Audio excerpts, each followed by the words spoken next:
there's a whole bunch of extra slides at the end that you probably want to delete out. Take those out. It's just extra stuff fluttering in. Awesome.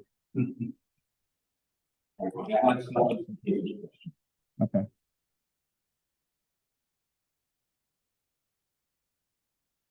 So before we get started, I'll get binders to everybody. If you didn't get a binder yet, there's nothing specific in the binders. They're all just the generic one for you because you already have kind of your balance sheet from January. But if you need another one, we can get that to you.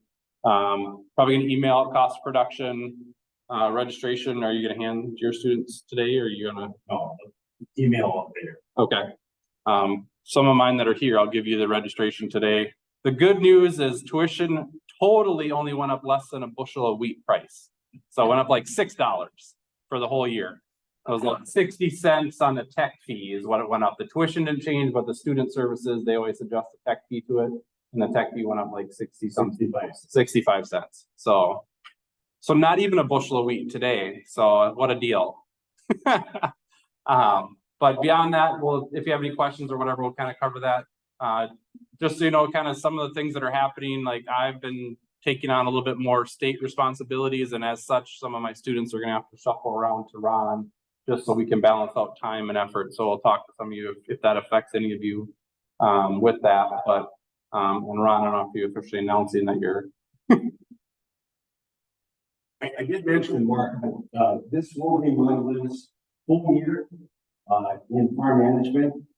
Turned 65 next summer, and just and that will be 10 years of having served the Morgan area along with my group out of far northwest Minnesota. Depending on what the college wishes are, I most likely will stay on in a part-time role as an instructor, and I've got phase a new hire for a year or two, or maybe more, depending on health issues and other things like that. So, but hopefully the college finds it in the budget to hire a full-time person to join with Josh. It's been like you say, when Rick retired back in 2013. I was, hoping to a full-time person down here, and the college had a different idea of moving out of administration.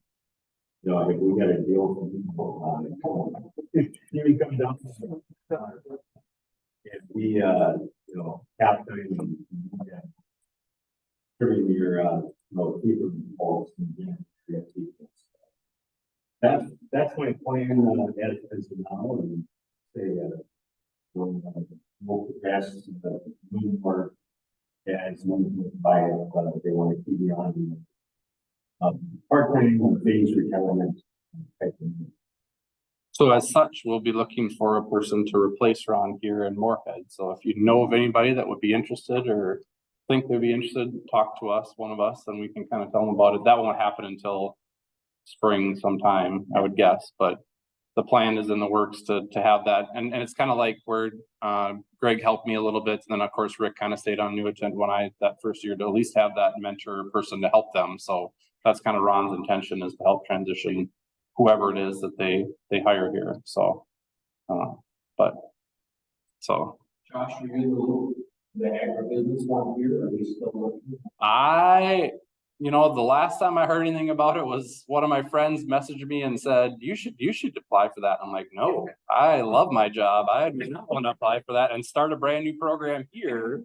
As far as I know, I haven't heard that they've hired anything. Have you heard? Because I know kind of ag-centric, they're not involved, but they were made aware of that there was a position here. But yeah, and my understanding is it's going to be, they're going to be kind of tied to a business program and create a minor in agribusiness. So they're trying to find kind of a dual purpose instructor. We talked about it under, ag-centric is the Minnesota State Northern Center of Excellence. I represent Northland on the May we had our latest quarterly meeting, and it did get brought up. And one of the ag-centered staff did mention that we had talked to the administration here at M State. And it's kind of like, you know, the way she alluded to, it's like build it, build it and they will come. They don't really have a targeted, you know, hitting list of 20 students that are, you know, chomping at the bit to enroll. So it's, they're kind of looking at it as just diversifying within their, the business program, you know, and Fargo as a real, the northwest, part of the country, you know, agricultural hub, and possibly, you know, I could envision them trying to do some type of, what's called an articulation agreement. So 2-year degree here at M State transfer over to, you know, Northwest State or colleges. 4-year type of 4 years. You know, and that's one of those things, you know, it's kind of like fashions, you know, with those other styles for life, and, you know, it's like, vocational education in general in the 60s and 70s.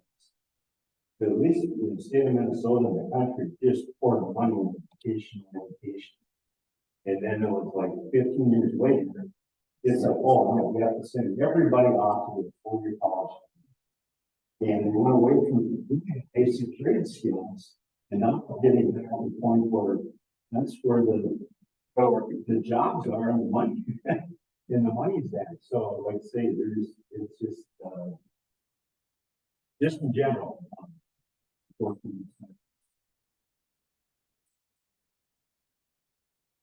Have you heard anything, Jerry? Okay. Yeah. Other than the additional description that you sent me. Right. So. Well, I'm going to turn it over to Freen. I appreciate that Freen has agreed to come and talk to us again today, because obviously when he was on vacation last week, lots of exciting things happened. So he can tell you all about that. But really appreciate that. Talk about the marketing. Ron's going to talk a little bit about kind of some summary of kind of some of the statewide FinBin information, wherever there is a handout on that. From that, obviously any of the handouts you take in the back, donuts, please take those. I don't want any of them to come back with me. Coffee in the back, I'll try to make sure. It looks like that one's getting to the end, so I'll refill that. But other than that, thanks for coming, everybody. Great. All right, thank you. Okay, now, this is gonna be really hard for me, because I'm gonna have to stand behind the podium and not walk around, because otherwise the microphone's not gonna work and people online can't hear me. So this is gonna be painful for me, trust me. So with that, we'll start. So again, thanks for the invitation. I'm happy to be here today. Yeah, a little bit of excitement in the world of grain markets, isn't there? So what I'm going to do is go through. I want to do a little bit of a recap to make sure that we're all on the same page to start from. And then we're going to dive. I'll give you some comments, some observations, and then we're going to just open it up for whatever questions you want to talk about. Okay, because that's really the most important. I can stand up here and, as most of you know, talk all day, and it might be interesting, it might not, but I would rather talk about what you want to talk about. So with that, I just want to do a quick recap to make sure that we have kind of the right starting point for our discussion. Okay, now I use the USDA supply demand tables as the starting point, because even for private analysts, private forecasters, the people you hear on the radio, the people that you read about in the newspaper, they will often use this information and say, well, this is what USDA is saying, and here's why I think they're wrong. And then they'll go on and explain why they are viewing the numbers differently than what USDA is saying. So my point, if you don't understand what these numbers are saying or telling us, or at least where they came from, it's pretty hard to evaluate to say, well, do I agree with that perspective or not? Because we're all looking forward into the future. We're all trying to anticipate what's coming next. We kind of know what the state of affairs is today, but if something happens, what does that mean for prices? It can go up, going to go down. What are the odds or what are the chances that a particular event will occur? Okay, so let me explain this really quick. The column in the right in red is the most recent information from USDA that we got on July 12th. So it's a couple weeks old already. We'll be getting another one in August, which will be another update in August, which is really going to be a big deal. And I'll talk about that in a minute. So the column on the far right-hand side is for the current marketing year. It's for the marketing year for the crop that's growing right now. Because the marketing year for corn and soybean starts on September 1. So we start just before harvest. We say, okay, how much grain are we giving from last year? We're carrying forward. We're going to add in the production for this year, and we're going to start subtracting out what we use and consume. Okay, so that's the whole layout of this table. The top half is the inflow of grain, the bottom half is the outflow of grain. So the column in the red is new crop numbers. The column in the middle in blue is old crop numbers, because we're not quite done. The end of August will be the end of the marketing year for old crop. And then the column on the far left-hand side in green is from last year, just as a reference point. Okay, so I'm going to talk about a couple things. Right now, the market is focused on two big things. What are they? Weather and Ukraine. So we're going to talk about both of those. All right, so why is weather so important? Well, because we had an update on planted acreage. So when we had that March planting intentions report. So what was the March report? USDA surveyed farmers in March, the first part of March, and said, right now, based on your plans, what do you think you'll seed this year? How many acres of what crop? They got those farmer-based surveys, they recorded everything, reported it. Okay. In June, they come back and resurvey basically the same farmers, plus or minus. They say, what did you actually plant? So the first was intentions, because we know they can shift. And the second was what you actually seeded. So the shock to the market, what happened the day, June 30, when this report came out? What happened to corn prices? Remember that? Corn prices crashed. What happened to soybean prices? They exploded. Why? Because we had a bigger shift into corn than we had expected. So when we compare the March report to the June report, the June survey said we're going to plant about 94 million acres of corn, or we did plant, excuse me. That was a 2.1 million acre increase from what we thought in March. Translation, what happened? We had a good spring. The planters were rolling. They kept rolling. So we got more corn acres seeded than we first thought. Now, in August, USDA did, and doesn't happen, in July, USDA did adjust their trend line yield. They don't do that very often. So normally in July, they take the same number, that trend line yield, I'll show you that in a moment, and they just stick with that until the August report, when they get farmer-based surveys, as well as what they call remote sensing, which is satellite imagery. So August is the first month we're going to get observation-based, field-based data on yields and yield projections by state. Up until this point, they're just basically using historical trends. Now, they do have the ability, the authority to be able to adjust that up or down based on growing conditions and planting progress. Well, obviously, it has been very dry in the Corn Belt. So what did they do? They slipped that trend line just a little bit. They adjusted the line up or down a little bit based on conditions. And they did that, and then we dropped it from 181 to 177. The most recent numbers that I have seen now from the private forecasters that are, go out on a regular basis to this, they're at about 174, 175. So even most of the guys in the marketplace are now starting to take that top end off of the yield and yield projections. Okay, so the blue line is the trend line. What is the trend line? It's a straight line that we try and draw through all of those historical numbers. So the red line historically is the average yield for corn in the US.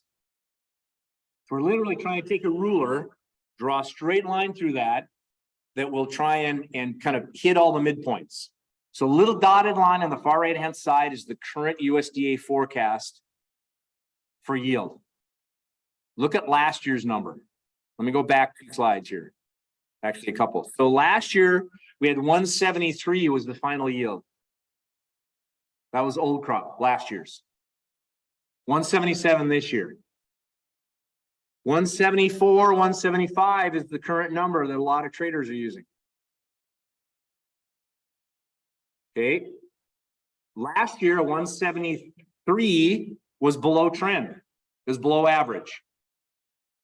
We're looking at probably a below average year again. But we have so many acres to offset those. So what's the net? Really, this is the number we're after. It's how many bushels are we going to produce? So you take planted acreage, you subtract out the acres that are actually harvested, and the difference between planted and harvested is both failed acres as well as corn silage. Got to take the corn silage out because that doesn't turn into grain. It's used for feed, but it doesn't go into the grain bin. You take harvested acreage times the yield, you get how many bushels do we have available. Now look across that. They're still forecasting about 15 billion bushel crop. Last year we had about a 13, just under 14. 2 years ago we had just a squirt over 15. Could we have another 15 billion bushel corn crop? Absolutely. Even if you take some of that yield off, even if you go from 177 to 175, you're still going to get very close to 15 billion bushels. So yields are going to make a difference. Don't misunderstand what I'm trying to say. Yields will make a difference, and psychologically to make a big difference. But the issue is, at the end of the day, how much of an impact will it really have? Just because we have more acres. Okay. Now let's look at current crop condition. This comes out. This is information USDA puts out every Monday. It's actually collected over the weekend, compiled, and released Monday afternoons. And all I did was I picked. I'm gonna, if it's okay, Josh, I'm just gonna click that out of there so you can see. I just picked the corn condition report. And I know for the guys in the back, this is going to be a little hard. I just want you to, I know there's a ton of information here. Let's just look at the very bottom. Look at that row called 18 states on the very bottom. And then the last 2 lines, it says previous week and previous year. Let's just go to that good and excellent column. So what percentage of the corn crop nationally is rated good to excellent as of Monday versus the previous week versus this time last year, the same week last year? What do you see?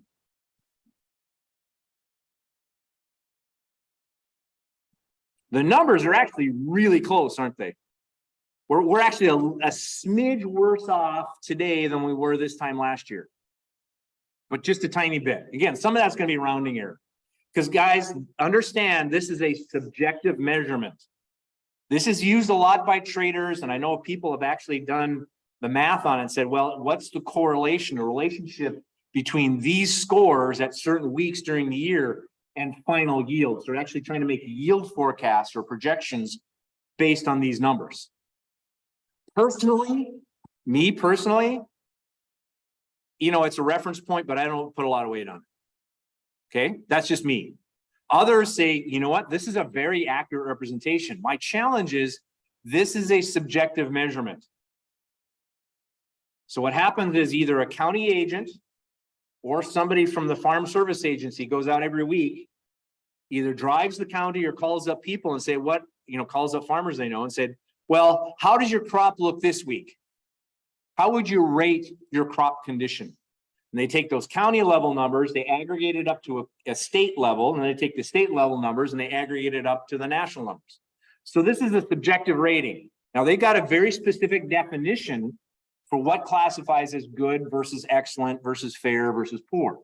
So they have some guidance on it, but it's still a very subjective measurement. Make sense? What I like to look at is how does this number this week compare to last week? So is the crop condition improving or getting worse? So I like to work, I use the information, but it's from week to week to week. Fair? And the crop condition ratings have been slipping for corn, both corn and soybeans. My guess is on Monday, we're gonna have another slippage. Wow. It's hot, it's been dry, not only up here, we've actually been very cool compared to the rest of the country. If you've watched the national news, I would not want to live in Arizona right now. They've had what, 27 days in a row where their temperature is above 110 degrees. Man, it gets 90 and I'm just hurting. Oh, it's a dry heat. That's right. I don't care dry heat or not. 110 is a hotter than heck day. All right, let's move on. Okay, so my point. Right now, we're at about the same point this year as we were last year. So I'm going to use last year as that reference point. What was the national average yield last year? 173. We're currently at 177. So I'm trying to set some expectations when we get that August report. When we update yield forecast based off of farmer survey and satellite imagery, what do we expect to see? Don't be surprised by it. Okay. I think I messed up because I got to click on this again. There we go. Okay, drought monitor map. I love this and I hate this map at the same time. How many of you heard Daryl Richardson talk about the weather and crop conditions and stuff, either on the radio or having you heard him speak in person? He actually does a really nice job. And Daryl and I, either I follow Daryl or Daryl follows me in a lot of meetings. So we don't necessarily drive together, although we've done that once in a while, but we show up at a lot of the same meetings. So I've heard him talk multiple times, and this is information. So I want to be careful. This is information. The traders look at this they spend a lot of time worrying about this. Now, my challenge, and this is where Daryl and I agree. We don't agree on a lot, but that is one thing we agree on. The drought monitor map, this map is intended to try and represent the amount of soil moisture in the full soil profile. So by the time you get into those dark reds and the maroons, that D3 and D4, the really ugly looking stuff, what that means is that wells are going dry. So it's not just measuring what's happening on the surface, but throughout the whole soil profile. And it is an indicator, okay? Don't misunderstand me, but you guys know well enough that if you have a really dry year, but you catch an inch of rain at the right time, what happens to your yields? Okay, now you're living rain shower to rain shower. You're on your knees every night praying that the rains hit at the right time. But you can still have a pretty good crop with some really dry conditions if you get the rains at the right time. And the drought monitor map is not going to change just because 1 or 2 rain showers, because it's looking at the whole soil profile. So I'm going to show you some other ways to represent this in just a minute. So I'm going to flow. There's going to be a flurry of maps coming through and different ways to think about how dry is it and what is the crop condition. Fair? So we got to look at this from different angles. Now, where is the heart of the problem today? Based on this map, where are the areas that the markets are watching the most closely? What states?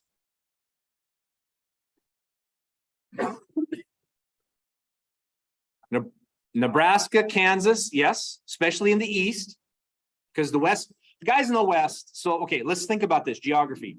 What is anybody driven through western Nebraska? Yeah, you better show your tank on when you hit a town, man, because you're not going to see another town for a long time.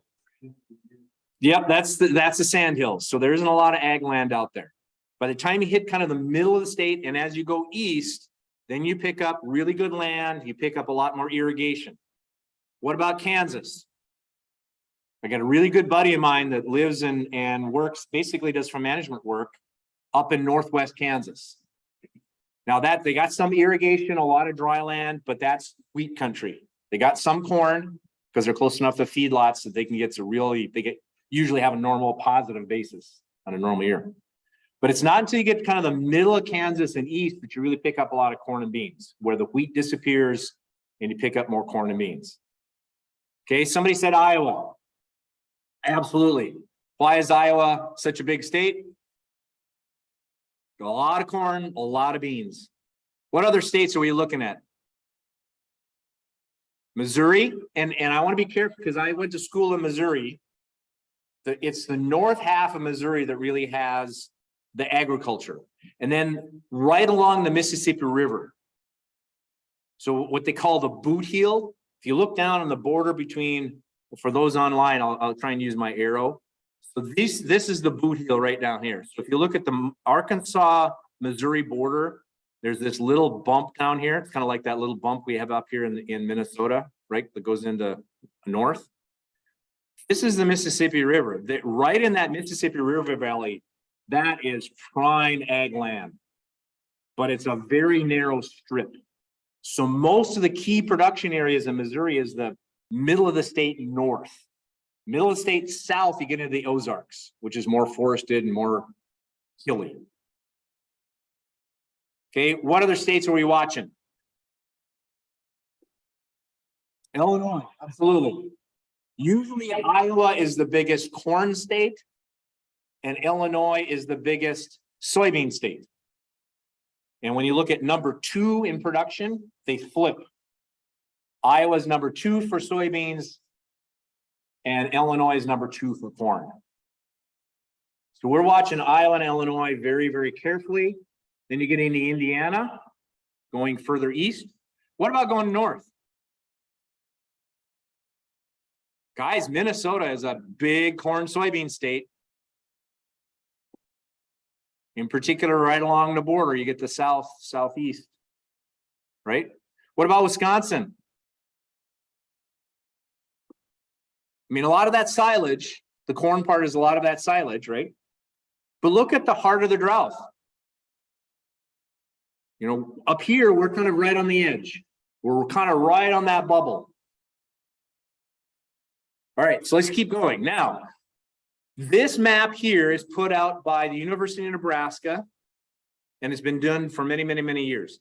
Recently, they started also putting out, you got to dig for it to try and find it. They call what they're calling the Vegetative Drought Response Index. So this is what NDVI, you've heard of that, the vegetative index, where you take a satellite imagery and say, how green is the crop? Okay.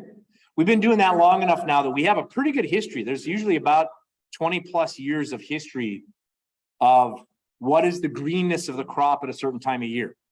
So what these guys have done, they're trying to come up and you'll see different ways of taking that information and data and trying to put it into what does that mean today? So this is actually kind of an index that they have come up with. It's a formula. And what they're doing is they're taking the greenness today and they're comparing it 2 different ways. They're saying, well, let's compare the greenness today versus the long-term history. So what would you normally see this time of year? They're also looking at it saying, let's look at this, accumulate, let's add up the greenness of the crop throughout the whole growing season. So it's an index. They're blending those 2 concepts together. What they're trying to do is say, how healthy is the crop? And this is just not cropland, but it's also pasture land and other areas. So it's not just crops only. But I think it gives a really good representation, in my opinion, of a composite of what is the crop health. It's not just a snapshot in time. It's saying, how does this compare to what we would normally see? Okay, makes sense? What is your analysis of the crop health in those areas we saw? Yep, on a scale of 1 to 10, it's not good. Especially in that core corn and soybean area. And that includes Nebraska, eastern Kansas, northern Missouri, parts of southern Minnesota. This is what people are worried about. Now, this one isn't used nearly as much as this one is. Okay. So NASA and USDA all have been collaborating for several years. They've also trying to do some stuff on soil moisture. So I'm going to show you different ways. Now, remember, this one was the whole soil profile. This one, they're estimating, again, this is satellite imagery, and they're using weather rainfall amounts and soil types to say, what is the soil moisture conditions in these regions. And this is called the soil moisture anomaly. So if you look at the scaling on the right-hand side, the SM is soil moisture.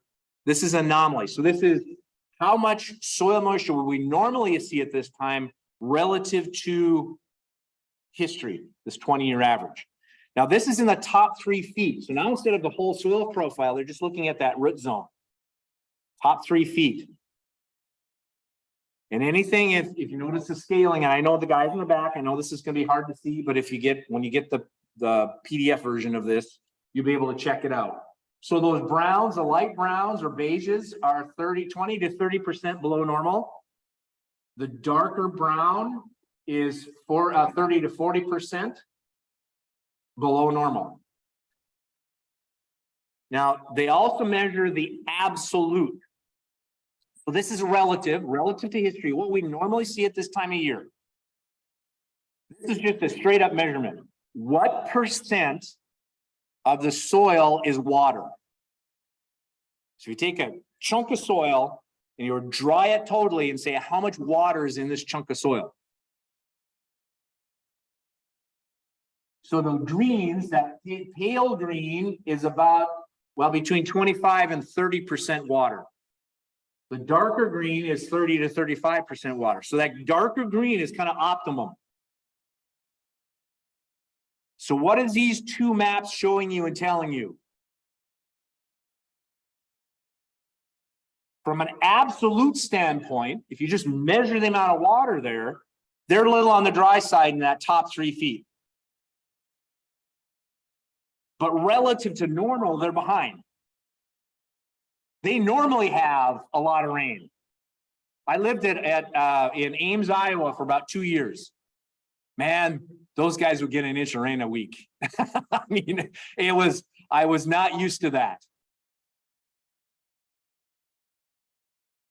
So as a friend of mine, the guy in Northwest Kansas, when they have a drought, Northwest Kansas, their corn is like white. It's about, shoulder high and white.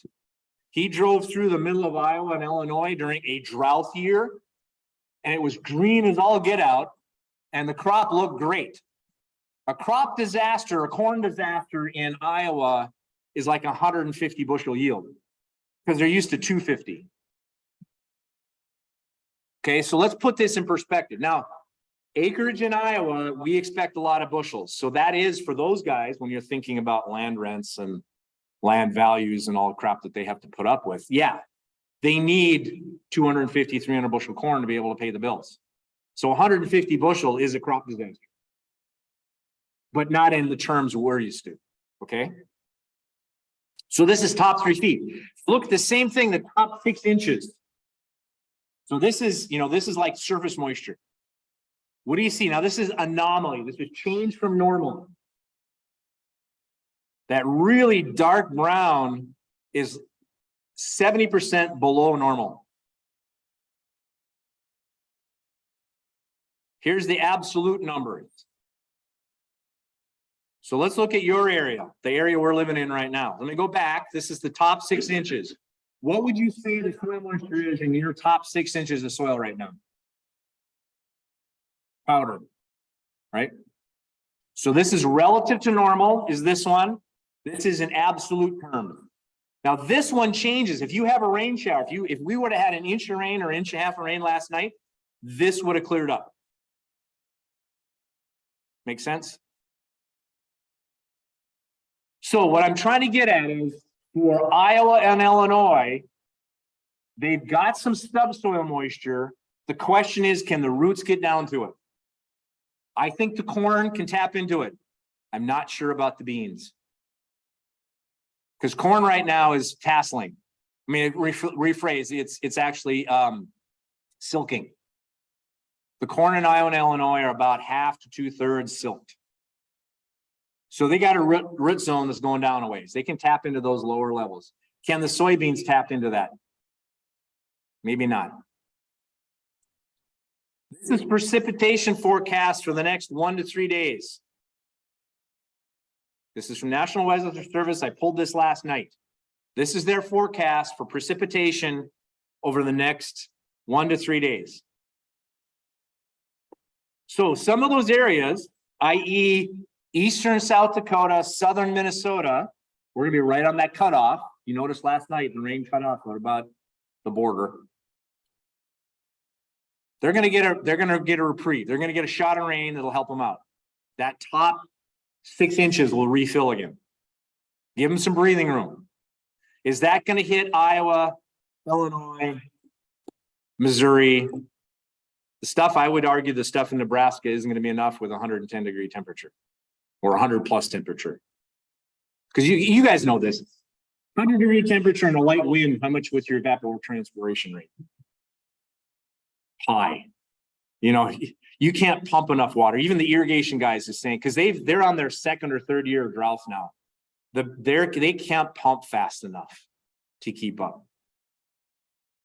So as we look forward, as you start to anticipate, what is this corn yield going to do? Well, here's the 6 to 10 day precipitation forecast, 6 to 10 day out of National Weather Service. They're looking at Iowa, Illinois, southern Minnesota, those areas, probably average rainfall. And like I said, average rainfall in Iowa at this time of year, they get some rain, even on a normal year. Are they going to have enough to catch up? Probably not. Here's the temperature. This is going to be the killer. This is that heat dome they're talking about. That above average, when you look down in that Louisiana area, that used to be in Texas and it's slowly moving its way eastward. So they're looking at a few more days of some really hot temperatures. But again, this is impacting both corn and beans. Okay. Now, at this time of year, we don't spend a lot of time talking about demand, and I don't want to spend a whole bunch of time talking about the usage. But I do want to show USDA is forecasting basically flatline, with the exception of exports. So let me go through this really quick. The blue line on top is the amount of corn going into livestock as feed. The red line is ethanol. The black line is exports, and the green line is everything else. So small changes in the amount of going into feed. Ethanol is basically a flat line, has been for a few years, with the exception of COVID. They are forecasting a rebound in exports, but only back to average. So right now they're saying we're going to have an average corn year. What do you guys think? Do you think we're going to be able to export enough corn to make up some of the losses we had last year? I don't know. It's going to be tough, especially given the size of the Brazilian crop. Because their safrinha crop, their second crop corn, is being harvested now. And they got a monster. They not only had a monster soybean crop, but they got a monster corn crop this year. So we're going to have some stiff competition. Here's carryover stocks. I spent a lot of time talking about this. I'm going to skip over it just to get through everything today. I want to focus on the blue bars. The green line on top is total corn production. The red line is total corn consumption. The blue bars on the bottom is what is that ratio, that percentage of, you take ending stocks divided by total use. So what percent of our total usage do we have in reserve?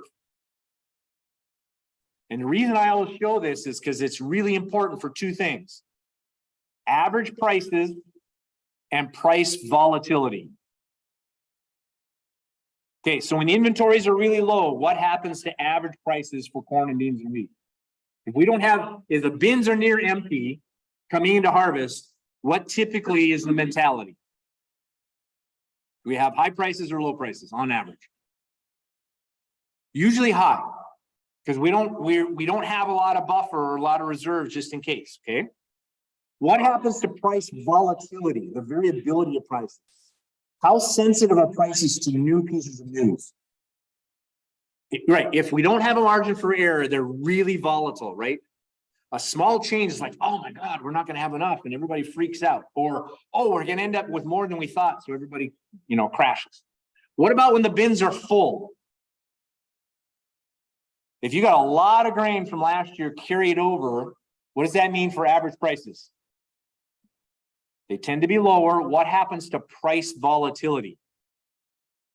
It's less, tends to be more stable.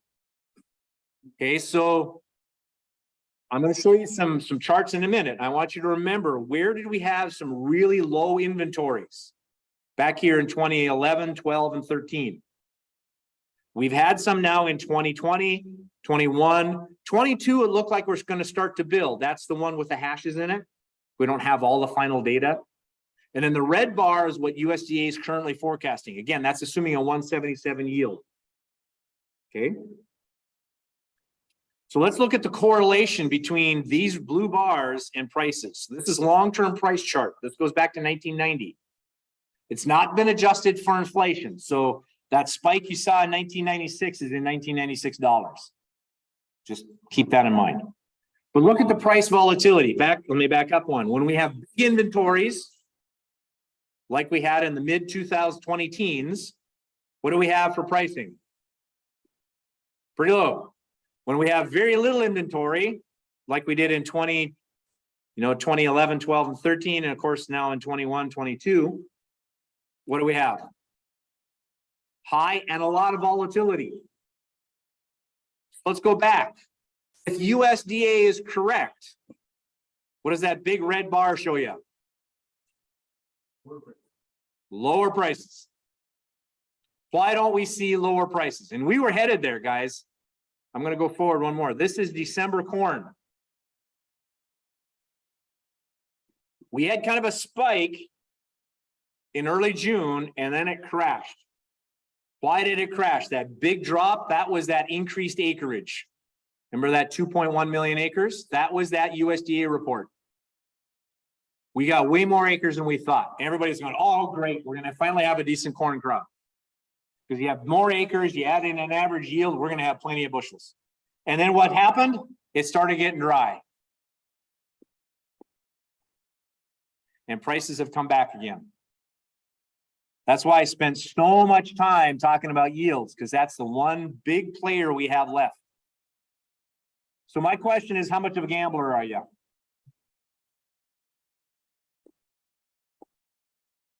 Are you willing to roll the dice on a continued hot and dry cycle in the Corn Belt? If you are, you should be very conservative on how much you price right now. If you're worried that we get some rain showers at the right time and all of a sudden we get a good yield, that's going to come back down again. I guarantee it. And that's why I showed you this one, showing you how far we could fall. I know it's hard to remember, but it wasn't that long ago. We had $4 futures on corn. $4 futures, not cash, futures. Now, I'm not saying that's going to happen again, but just realize we got down to about 485 about a month ago.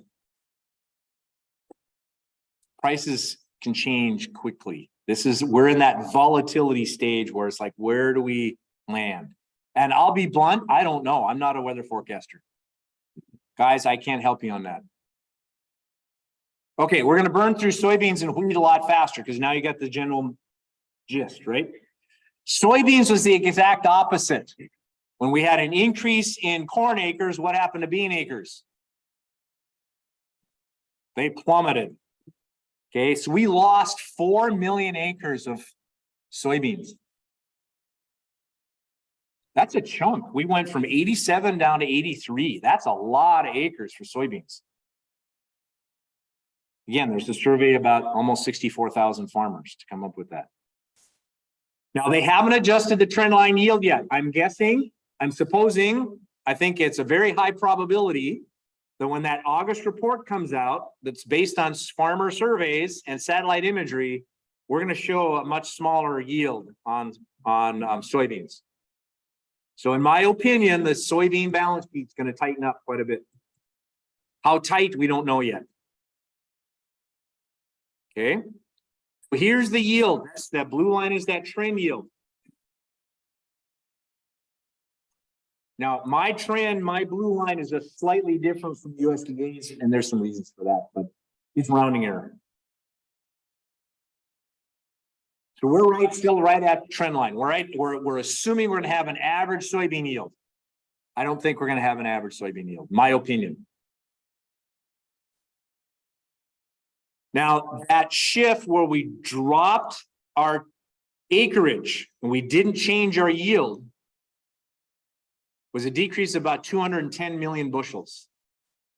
Now, here's a rule of thumb. This is a really quick back of the envelope calculation.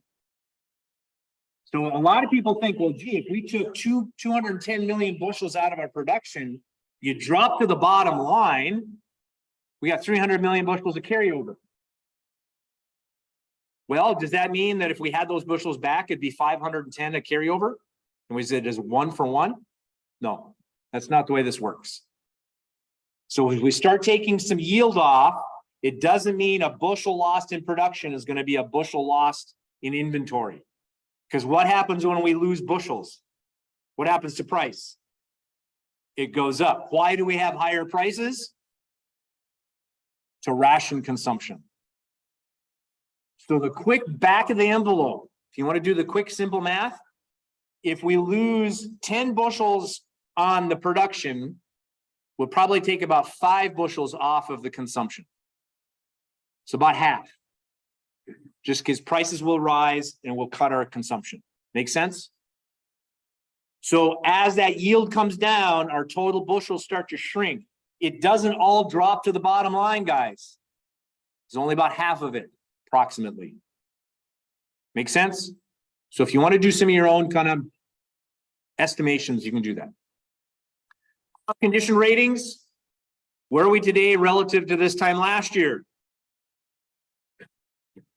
We're actually below last year. So let's go back to yield. You can see it.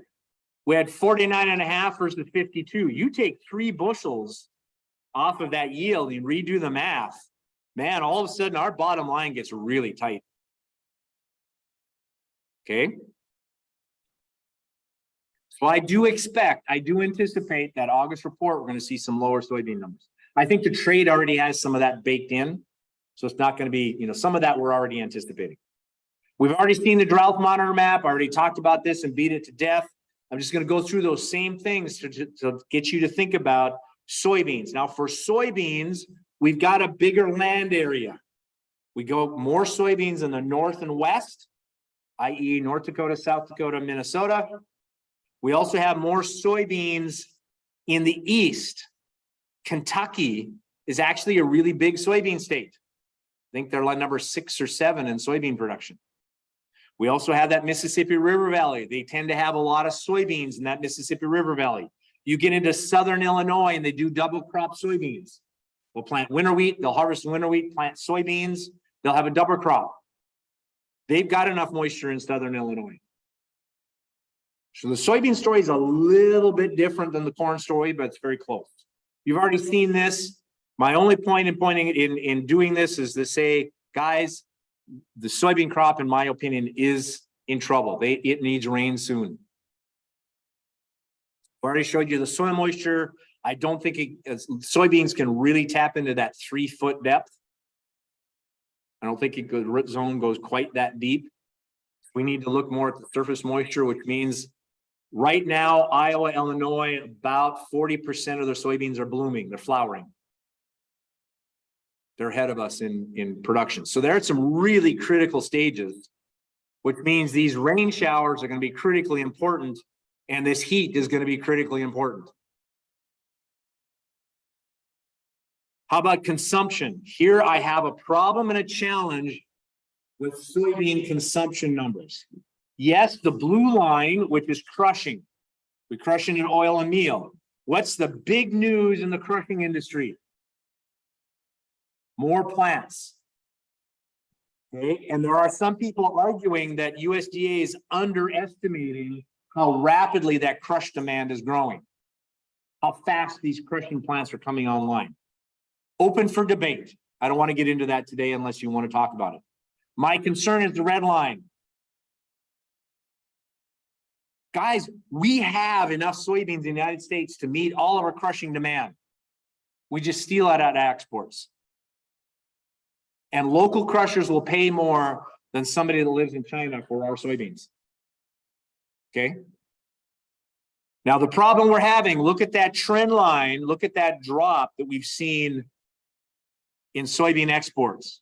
That real low point For reference, that really low point we saw in 2019, that was because of the trade war. What happened when we had the trade war? We had minus $2 basis levels. What also happened from Uncle Sam during the trade war? We got two MFP payments. Are we going to get MFP payments this time?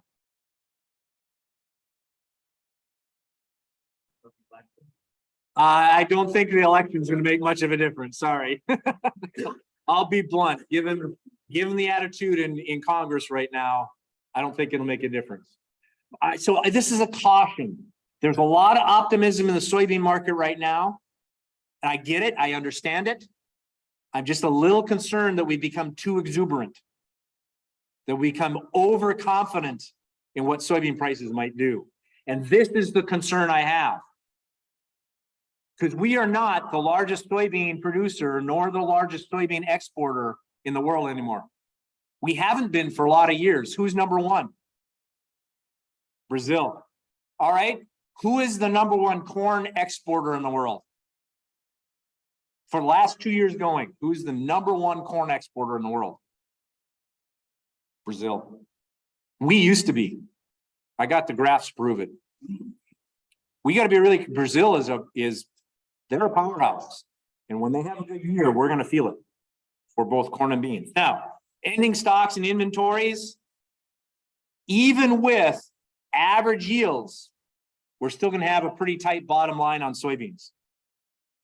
And it shows in market prices. So again, when we had the trade war, we had inventories. The blue bars are really big. Look what happened to soybean prices. They were relatively low and relatively stable.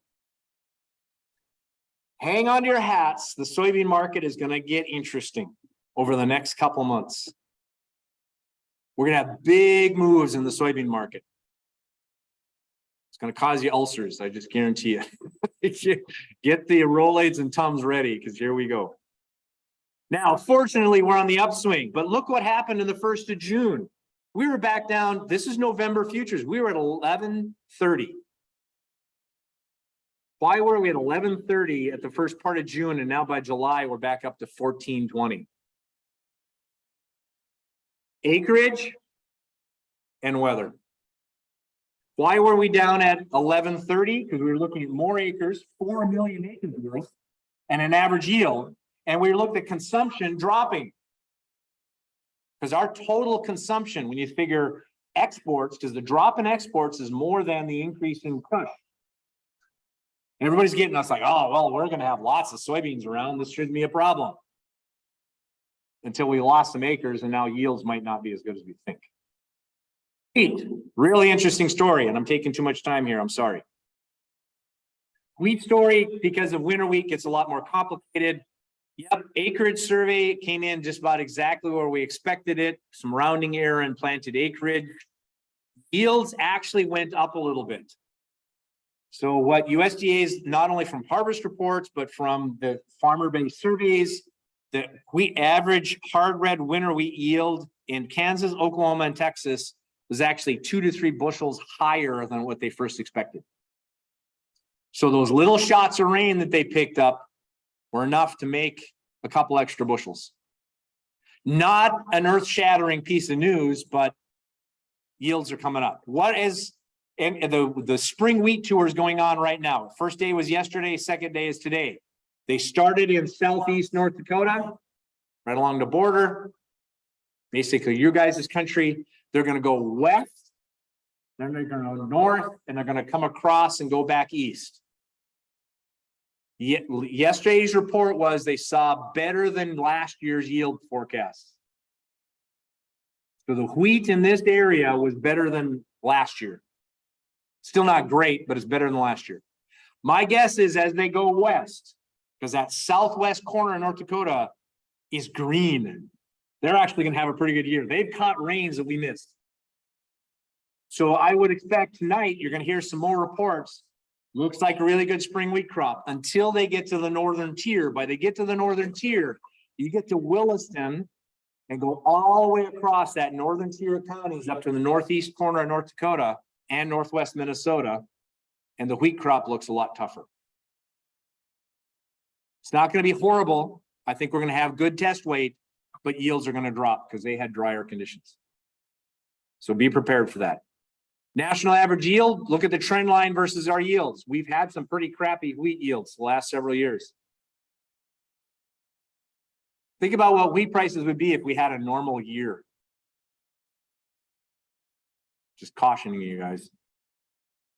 This is every week. This is from US Wheat Associates. I know I get questions once in a while about what's the quality of the winter wheat crop. Out of 205 samples versus about 525 last year total, the protein, 12% moisture protein content is about 13.3. Last year was 13.0, the 5-year average 11.6. So it looks, at least the early harvest, because it was drought stress, they're having a little higher average protein. Bushels are down, protein's up. Okay. Spring wheat condition, a little bit worse than last year. Nationally, most of that's North Dakota, Minnesota, some into Montana. How about consumption? Very similar story to soybeans. My concern is exports for wheat. We're even though there's a lot of stuff going on in Ukraine and there's a lot of things happening in the wheat market globally, US wheat is still very high priced relative to everybody else.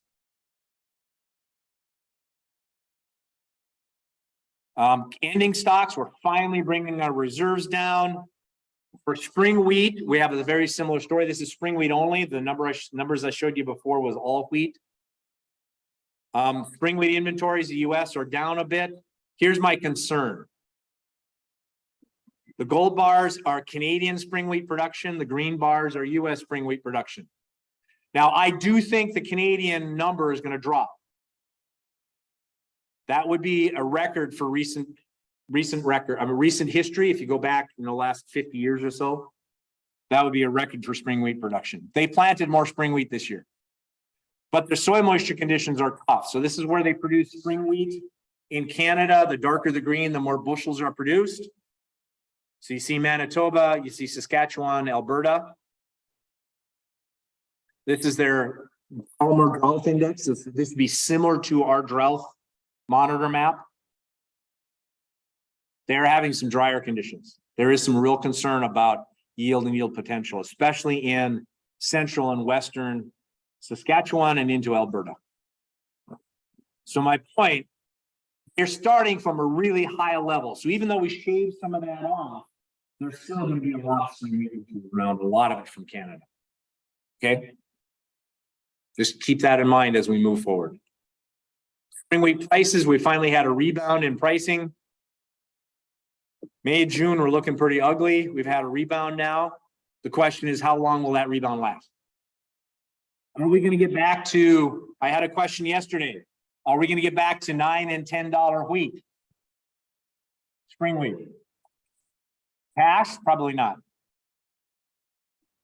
I think it's going to be tough. We might get to $9 on cash. If it does, clean out your bins. Usually I don't tell you what to do, but that is one of my, I am worried a bit about this wheat thing. Should be on the 24 crop. On the 24 crop?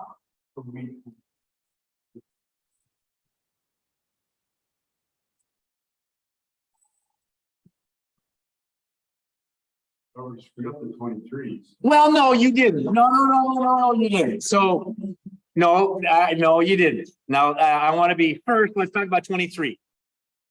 I know looking backwards, it's always easy to say I woulda, coulda, shoulda. But you made decisions based on what you saw happening. Okay. So don't kick yourself. Please do not do that. Don't beat yourself up. You can't change it anyway. Okay. But let's learn from it and figure it out. Now, what has happened? Because if you were to listen to my talk, if I were to do this identical talk in April and May of this year, I would have scared the bejesus out of you.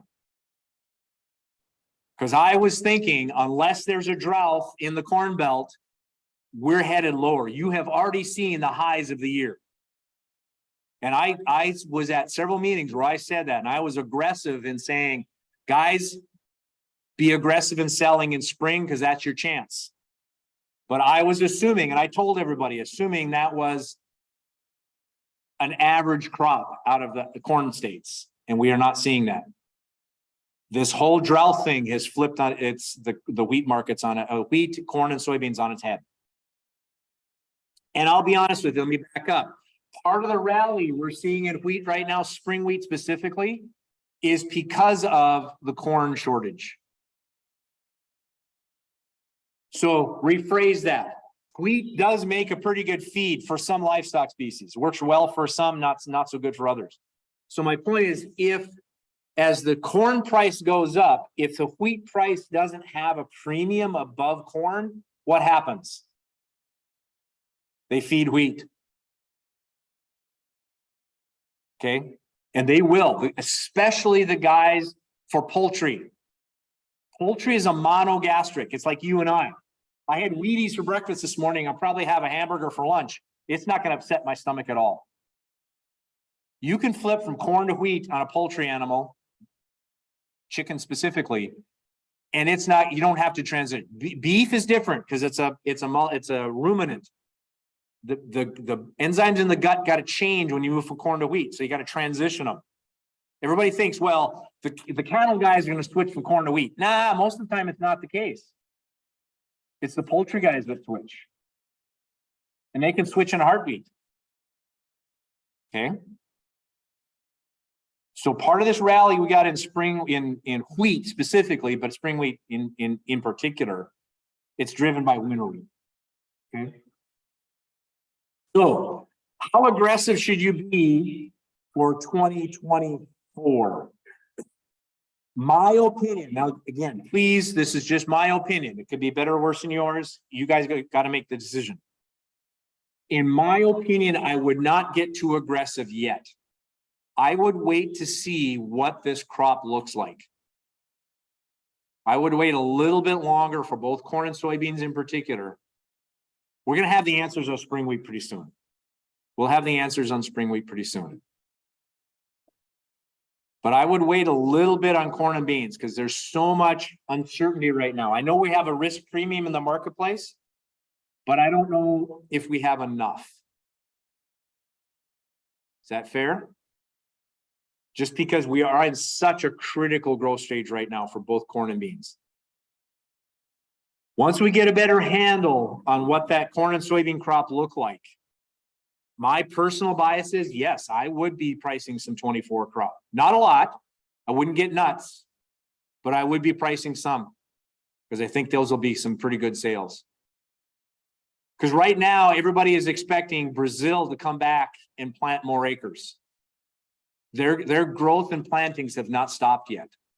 Now, they had some really good weather last year, which also contributed to their big production. So it's both acreage and yield potential. The weather patterns are shifting. We're going from what is El Nino to La Nina, or the other way around. I forget. I always get those two mixed up. Which does tend to impact Brazil more than Argentina. And Brazil, I mean, if you follow the trends, the Brazil and Argentina, because they're in South America, are more heavily impacted by the ocean temperatures. Their rainfall patterns are much more heavily impacted than we are in the US. But there is a tendency for them to move into a drier spell. But right now, that's not part of the equation for the markets. Right now, everybody's just focused on the US. I think there will be some, so to answer your question directly, yes, for corn and beans, I would hold off a little bit. I'd wait to probably mid to late August, and to be thinking about pricing some 24 crop. I do think you're going to be pleased with those sales. My opinion. Wait until after the USDA numbers come out though. And I think it's August 11th, if I remember right, is the date for that. Those next releases. But it's a great question. The wheat one is a harder one to play. I'll be very blunt. mainly because of what's happening with Russia, Ukraine, and in particular now in Southern Europe. Because Southern Europe is having the same kind of heat wave that Texas and Arizona and those and Oklahoma are having.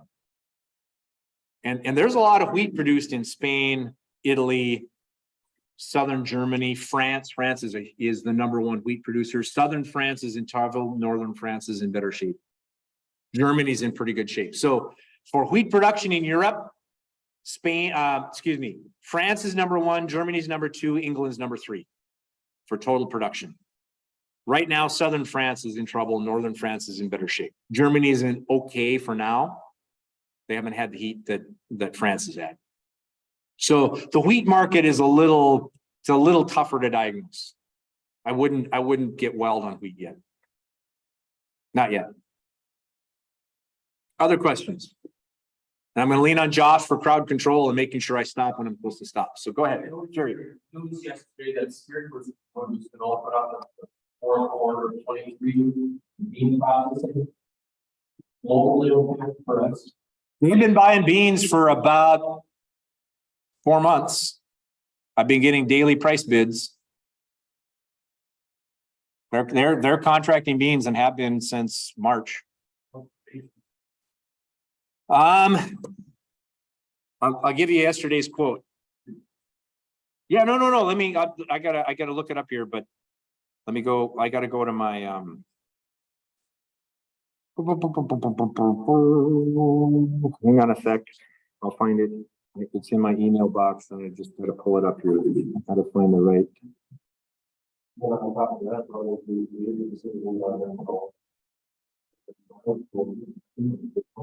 Okay, so those are two different questions. Okay, so for Spiritwood, for October delivery, they're minus 45 basis, which they started at about a minus 30. So now they're kind of, so the local elevators were at about a minus 60. They were at about a minus 30. They're kind of meeting in the middle. Okay, so they're kind of narrowing up and becoming more close. By November, they are a, where's my basis? Minus 40. By December, they are a minus 35. By January, they're minus 25. By February, they're minus 10. By March, they're minus 5. By April, they're a plus 5. Now, my caution, and I'm in about 2 weeks, week and a half, I'm going to be a program, and the buyer for ADM is going to be there. And they will likely have a different spin than I will. My only caution to you guys, do the math on the cost to carry. Because you're now at about 8% on your operating note, not 4%. You do 8%, do the math really quick. Somebody have their calculator? So they're bidding for harvest delivery $13.75. Okay, so take $13.75 times 0.08 and divide by 12. What do you get? 9 cents. So if you put it in a bin at harvest and trying to capture the carry into April, so that's from October. So November, December, January, February, March, April, 6 months. 6 months at 9 cents is what? Their bids don't cover the cost to carry. That's just the interest part. That's nothing else. That's just interest only. Now, in the old days, when you had 4%, that 9 cents per bushel per month was 4.5. Yeah, then those bids looked attractive. I'd store it for that kind of carry at 4% interest. At 8% interest, I'm not going to do that. That's a loser. And that's what I'm really worried about, is you guys haven't reset your mind onto 8% interest instead of 4% interest.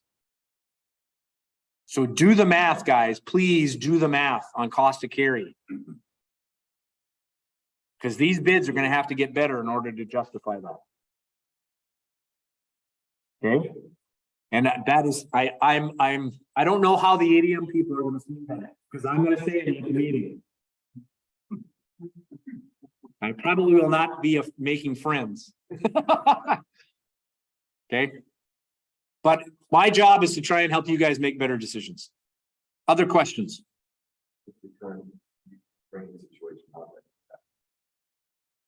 Okay, so how much time do I have?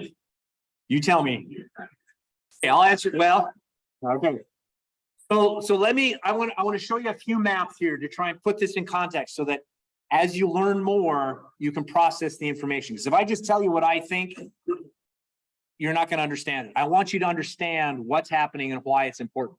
Okay, so this is from, there's a place called the Institute for the Study of War. It's a private think tank. And they have been monitoring, following the implications of the war very closely. And they have, this is updated. Actually, they have a time series. They got a movie that you can watch to see what's happened over this. Okay.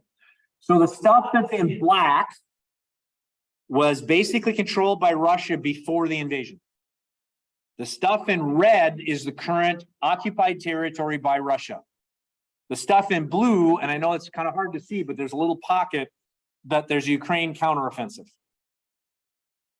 Okay, but you can see kind of the border of the whole country. Now, this is the part where the front lines are at. We were talking a little bit this morning. Russia has also been sending drones and missiles into Kyiv. Where's Kyiv? Way up, way up in here. They have been bombing cities, Lviv over here. Okay. This is Germany over here. Here's Poland. Here's the Netherlands. This is the North Sea. Okay. This is the Black Sea. The only way in and out of the Black Sea, is through a canal. Get my cursor back up here. Now, right here in Istanbul. If I were to zoom in, there's a natural canal. It's the only way in and out. Okay. The other thing, if you notice on here, Ukraine, which is a big corn and wheat producers, not just wheat, just corn. I'm going to show you some charts in just a minute. They, before the war, had 3 major ports. Okay, they had Mariupol, which is right over here.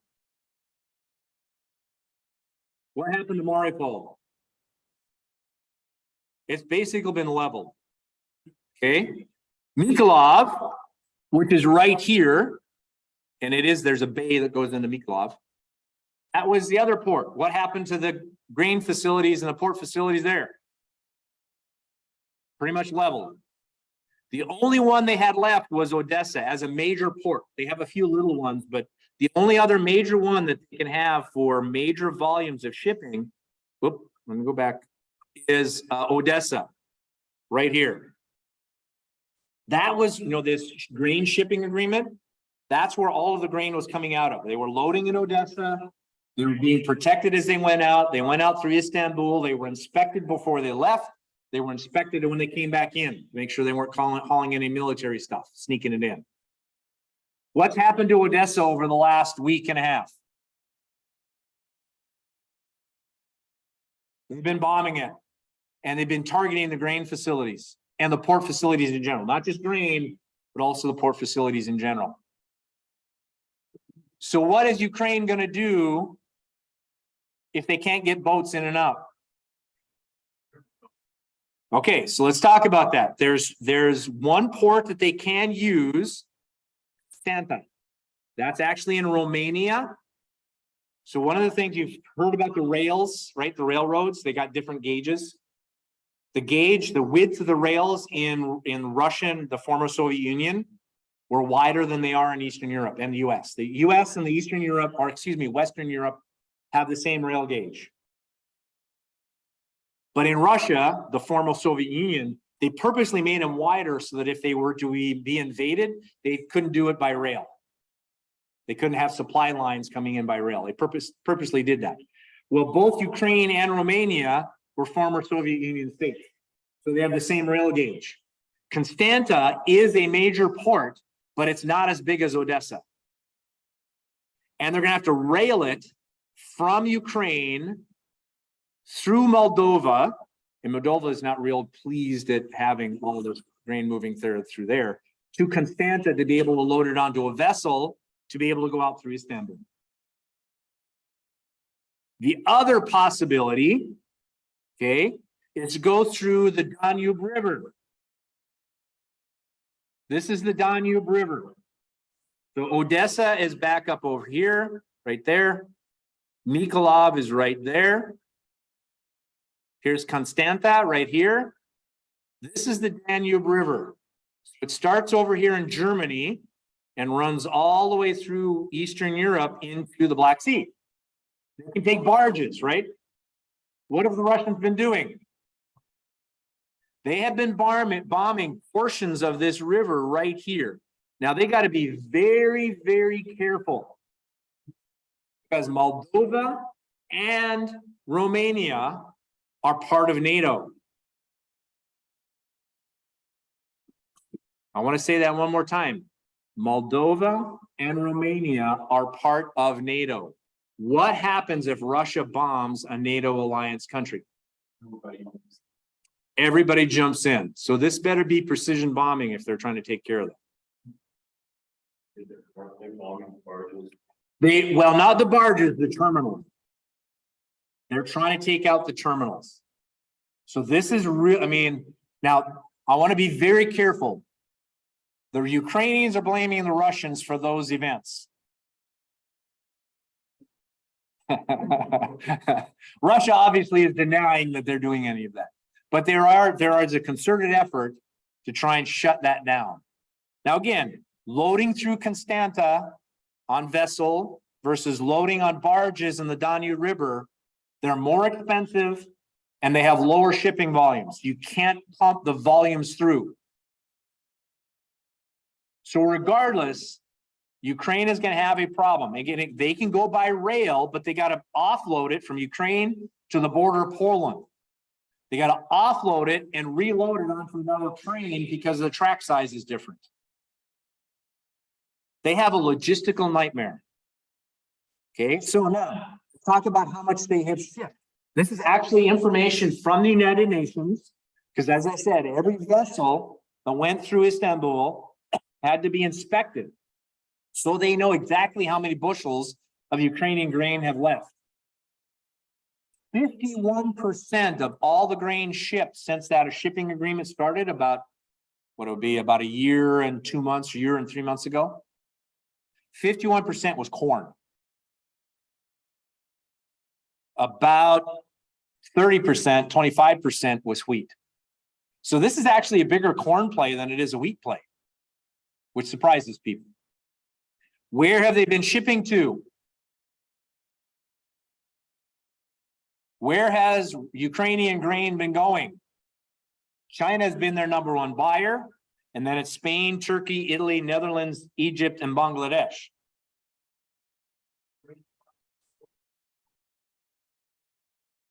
The United Nations did. The United Nations were pumping this and promoting it as this is a humanitarian effort. Okay.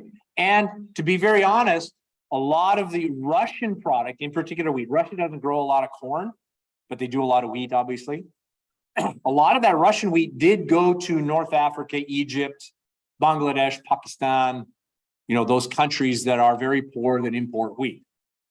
But it wasn't Ukrainian grain. And that was the point the Russians are making, is that, hey, there's a lot of this product, not only wheat, but also corn going into Europe. So the Russians got upset about that. The Russians are also upset because they were promised that, yes, grain and fertilizer would not be sanctioned. So the Western Europe and United States and Japanese sanctions that were put on, would not apply to grain or fertilizer for humanitarian reasons. Well, the Russians are still having problems because they were excluded from what's called the SWIFT financial system. And now, Jerry, I don't know if you're familiar with that or not. Most of you guys in the room are not.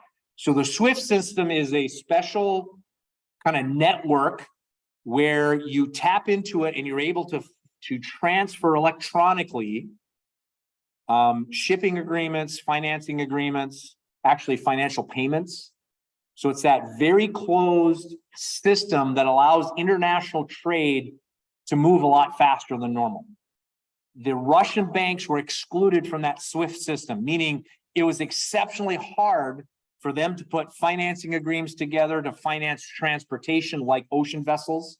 And oh, by the way, what do you think has happened to ocean shipping costs into the Black Sea? In particular, after they cut off the shipping agreement. It was bad before. What do you think it's like after? So the Russians got upset saying, look, you promised we could get in and be able to do international trade again, at least in the grains and fertilizer. It didn't happen. You said, yep, we're going to do this for humanitarian reasons. Look at where all of the Ukrainian grain is going. Okay, so to be fair, they had a legitimate gripe. Now, I'm not trying to, say that the Russians shouldn't be sanctioned. Please don't misunderstand what I'm saying is, but the reason that agreement fell apart was for legitimate reasons. The Russians had complaints and they were not addressed. Does that help? What do they? What do they have for a crop? So before the war versus after the war, there was about a 30% cut in planted acreage and production. They're expecting now, because of the continued war and infrastructure problems, maybe another 20 to 30% cut.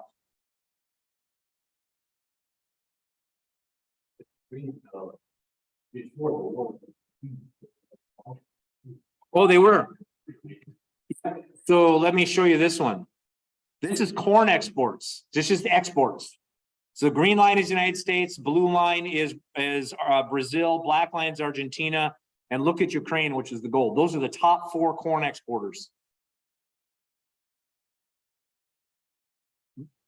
Ukraine was becoming a player. I mean, a real player. They were exporting about like Argentina was. On the wheat side, this is the same graphic for wheat. So the red line is Russia, the black line is the United States, and the blue line is Ukraine. And in the shadows, kind of in the background, is a lot of the other countries. So you're looking at Europe, Canada, Australia, Argentina. I mean, back in the early 2000s, 2010s, the United States was the dominant place to come to get wheat. Guys, we're now number, what is that? 1, 2, 3, 4, 5. We'll be relegated number 6 if we're not careful.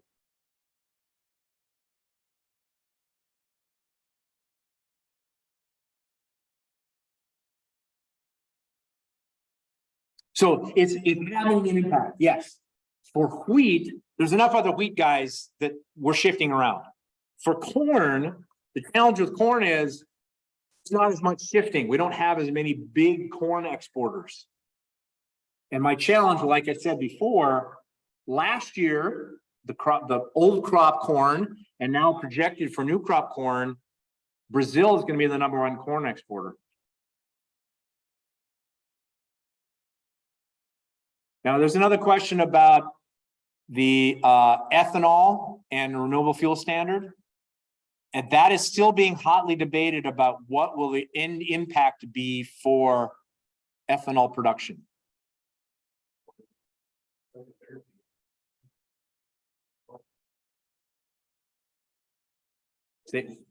Well, my concern is some of the crush plants applied on them.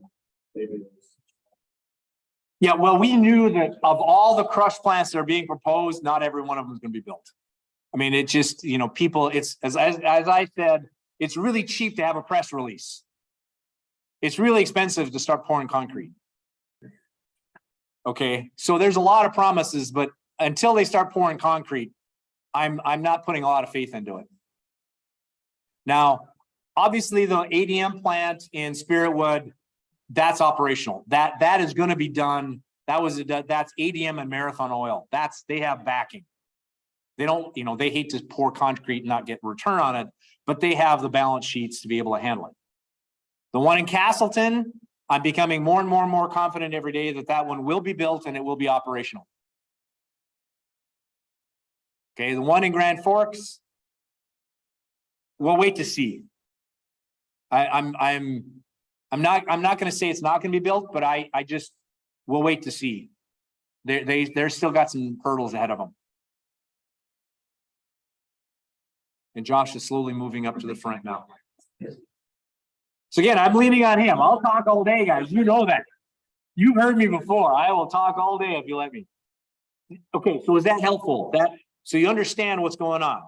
So they have their planted acreage production is going to be down, but they have a major shipping problem. And just one more comment, Josh, and then I'll be quiet. Well, let's look at the map.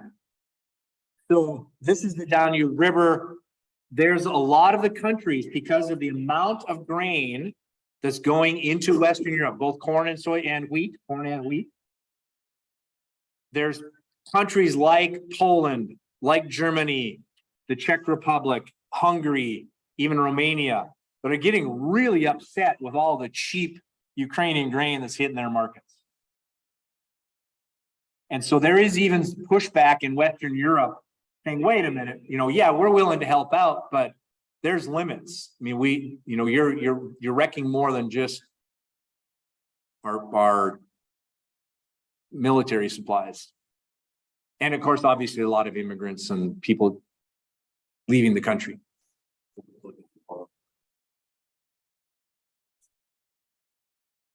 Oh yeah. Well, okay. So what I really need to do is figure out how long the Danube River is to give you, because I don't have a scaling on here. There is a scaling on this one, but I clipped it off. I can't tell you how many miles it is. They don't go all the way to Germany. There's different offload points on the way. Yep. But again, it's a matter of who's going to buy it, right? Where does it need to be shipped?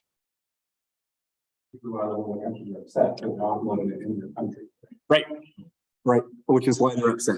And again, Germany is the second largest wheat producer in Europe. So, Germany has a lot of wheat. And actually, Germany is one of the few places you get the high protein wheat. So they would have a wheat that would be graded similar to our spring wheat in Germany, especially northern Germany. Ukrainian wheat is what we would classify and grade as a hard red winter. Mostly a hard red winter. Yep. They don't have a lot of spring wheat. I mean, for what we would classify. So here's what makes this really complicated is every country has a slightly different grading system. So the United States is the only one that has 6 classes of wheat, as we define 6 classes of wheat. In Russia, they have 2, spring wheat and winter wheat. And they define spring wheat and winter wheat differently than we do as far as what qualifies as a number 1 or a number 2. So that's why I'm cautious to say, if we were to take a sample of their wheat graded under US system, how would it grade? And it's actually, well, not necessarily. It's actually really tough to do. That's really a complicated system. So now, one of the things I want to say, because just before COVID, I want to be careful. Just before COVID, I did a series of meetings in Mexico for US Wheat Associates. And we traveled across several different sites and met one-on-one with different big flour mills in Mexico. Because Mexico is our second largest wheat buyer. And they've turned into a big wheat buyer. Okay, so we talked to one big wheat mill that was just outside of Mexico City, and they had been importing Ukrainian wheat. They'd done a little bit of Russian wheat, and they said, it's actually pretty good stuff. It's as good, in some ways, a little better than U.S. hard red winter. The problem they were having was Consistency. So a vessel would arrive, it'd be good stuff, they'd order a little bit more, and the next load would be not as good. When they ordered from the US, they said, we need this specification, it showed up, it was that specification. So when they bought from Ukraine, when they bought from Russia, if they got the right load, it was as good, if not better than US wheat. So we got to be very careful to say it's not good wheat. It's just very inconsistent. The next load or the next vessel that came in would be different. And as a wheat miller, you don't want that. You got to reset all of your stuff to be able to make it work. And that's when price comes into play. And so part of the premium we have for US wheat above all the other like international traders is our not only quality, but more importantly, consistency. You order it, you get what you order. Now it's going to be more expensive because we work to get you what you want, and you got to pay for that consistency. But a lot of buyers, not all, but a lot of buyers are willing to do that. That's why I say the wheat market gets a lot more complicated than corn and soybeans. With that, I better shut up. Josh has got a lot to talk about. Thank you. Well, Ron has a lot to talk about. So thank you for your time and attention, guys. I appreciate the invitation. So make sure if you got any questions, don't hesitate to reach out and contact me. Okay. All right. Thanks. I'm going to grab this. Yep. Ron, do you want to present from here with the project? Okay. So guys, I got a raise because I have some more meetings coming up, but thank you again. Thank you, Fran.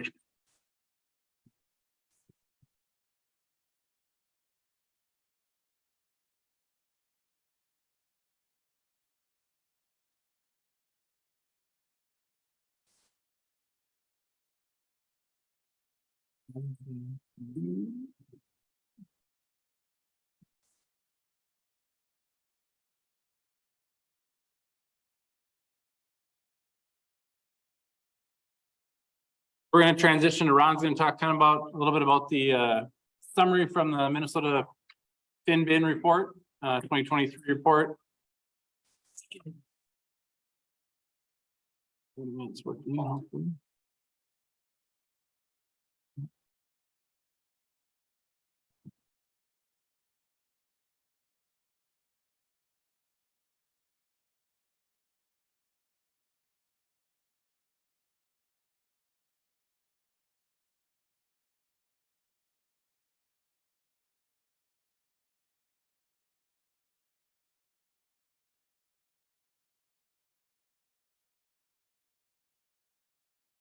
Everyone pick up, I did make a handout of several of the pages of the document that Josh is pulling up here, so.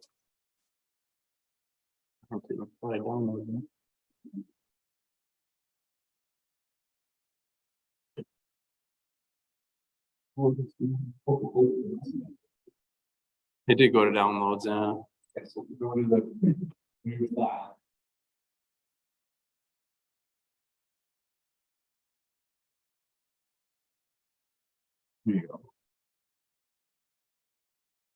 Thank you. You know what page you're I'll look at sneaky. This page, right? Yeah, then I'll just scroll down.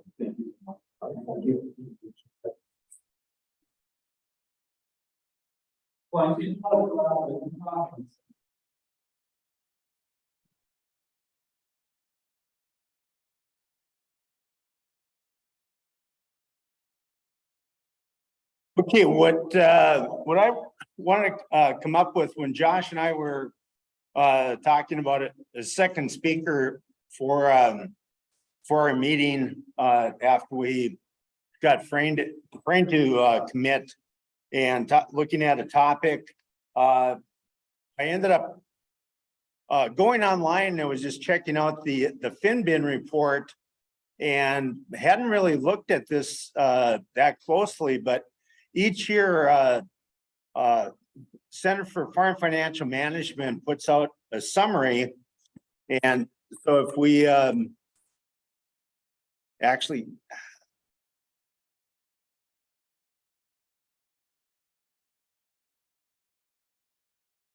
and here's the final report, and I'll or Josh can email this out to everyone, but it's 20 some pages long, but it gives the full report from the 2022 financial analysis. Just wanted to cover some of the key points. Again, Minnesota, our farm management program is definitely, the most prevalent, most popular, the largest in the entire country. And a lot of times we forget to, applaud ourselves.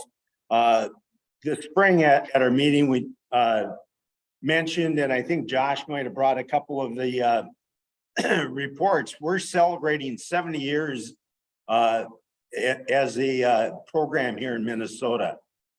And again, Northwest Minnesota is one of the original 3 areas that actually offered the program starting way back in the 1950s. But one of the things that I thought was kind of interesting, here's Minnesota data as far as from NASS that talks about that currently we have about 3% of all farms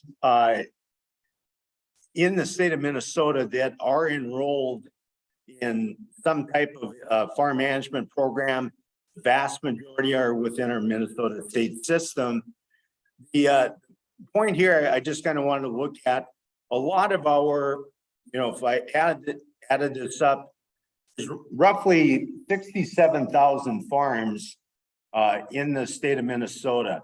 We had over 2,200 that participated and had their information included in last year's FinBin analysis. Again, a big part of the, over 2/3 of the farms, however, generate less than $100,000 of annual farm income. So again, here's the like say all farms in Minnesota. Here's the number in FinBin. So we really have a relatively small percent of the small lifestyle hobby farm people that are enrolled.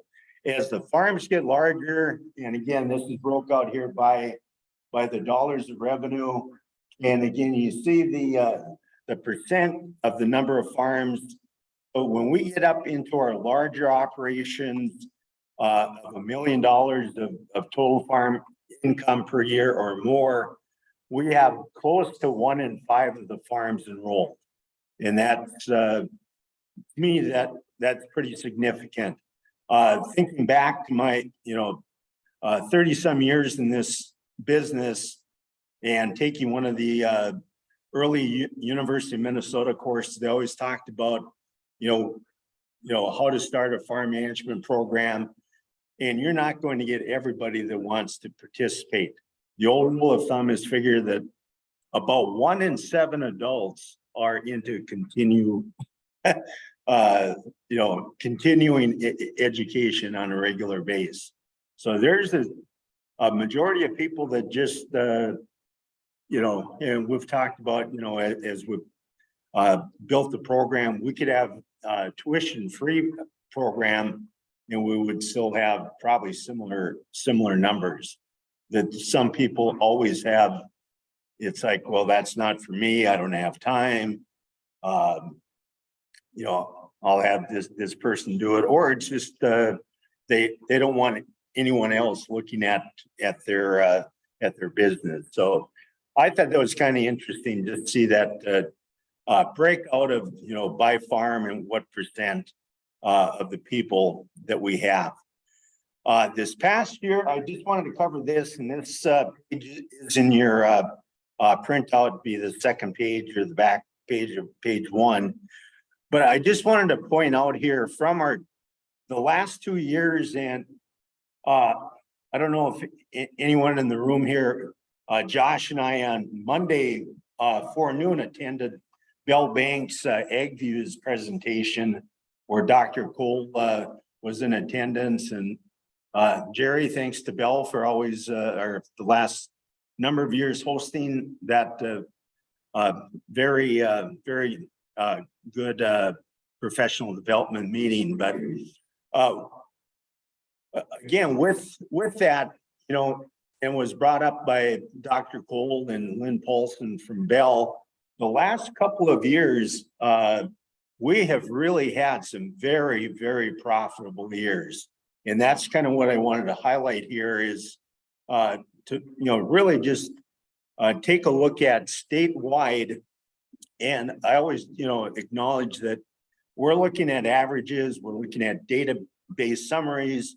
Every, you know, farm individual is unique, but overall, the majority of farms really have had a, you know, very good last couple of years in particular. Even the last 3 years have been significant. But this is the new scorecard that came out last year. A few of the financial measures, this is a new ratio that got added.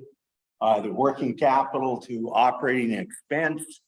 And the black line here indicates on a statewide base where on this chart that we ended up last year. So one of our key areas, and again, was brought up at Monday's meeting, you know, with the banker side of it.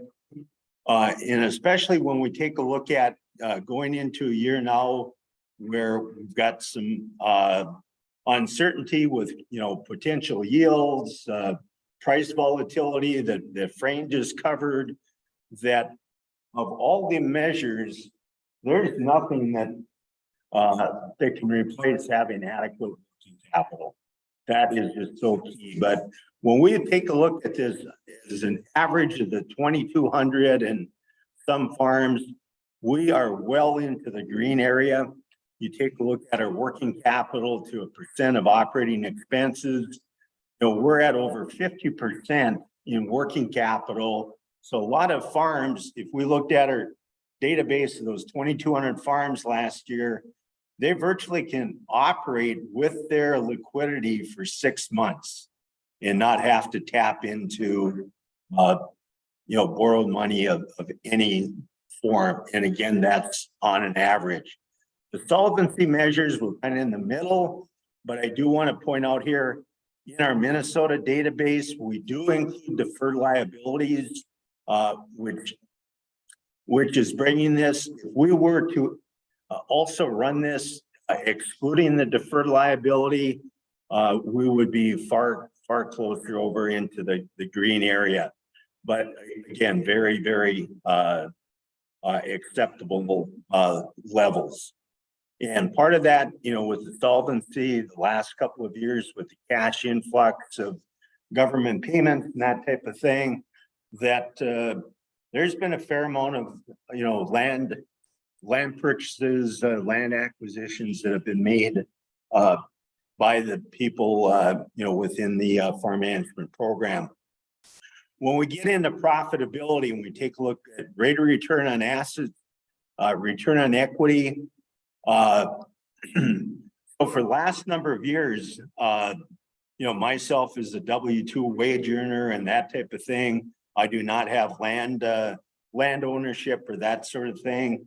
I do put some extra cash into CDs, and it was being kind of disheartening up until about the first of the year that, you know, a CD, you couldn't even get a 1% return on it. And so if you kind of look at, you know, if you have money to put in a bank, you know, this year it's been nice. I actually have a 4.5% CD now. So it's kind of nice to actually see, oh man, actually earn a couple $100 of interest this month compared to the last 10 years where it was peanuts. So again, you're kind of putting that relationship to take a look at what the farms did on average with rate of return on assets, about 9%, and then rate of return on equity, 12 to, I think it was 13% here. Just very, very strong, strong numbers. And repayment capacity, we always talk about, what's the ability to pay back a scheduled debt. And once again, you see all of our repayment capacities, very, far off to the right in a very acceptable position. Last spring, I talked about the financial efficiencies, operating expense ratio being very key. That you definitely want to stay out of this red area for that ratio. This is one, looking at the last couple of years, the bottom line gets to be, what part of that dollar of farm income do you get to keep or retain to cover your living, to add to your net worth, that, make off farm investments or turn back, increasing the value of the farm. This past year, we're at, 23%. And the last couple of years we've been here, that is really, so again, when this ratio is 15% or above, there's some pretty good times. One of the things was talked about even on Monday, the last couple of years, especially are within the FinBin database, but 70% of that information comes from Minnesota. That the last 2 years, when we break out and we have our annual reports, we break it out into the what we call quintiles or 20% groupings. The last 2 years, even the low 20% profitability farms had positive income. And that's one of the things that Dr. Cole was talking about. When that occurs, we're kind of getting ourselves set up for, probably a downturn, that when even the people that are making poor management decisions are making money, there's, things are going to come around to change that. So here's, if you take a look at the next page of that handout, I really like this table. It gives a lot of numbers, but I thought as a resource for yourself. But if we take a look at, here's 2019. How many in the room remember the fall of 2019? Especially those of you guys with beets. It was the harvest from heck. It was just a tough, wet fall for, most of the state, and especially here in the Red River Valley. Again, if you kind of look at this as a benchmark, again, we ended up with average income that year of across, and again, this is across the state, 79,000, or median income at 36,000. How many, how many people could really live on, $36,000 a year now? So that was some meager earnings. But the last 3 years, take a look at not only the gross income, how that significantly increased with prices, and below here, we can see why those numbers went up, but we've also had increases in profit or in expenses.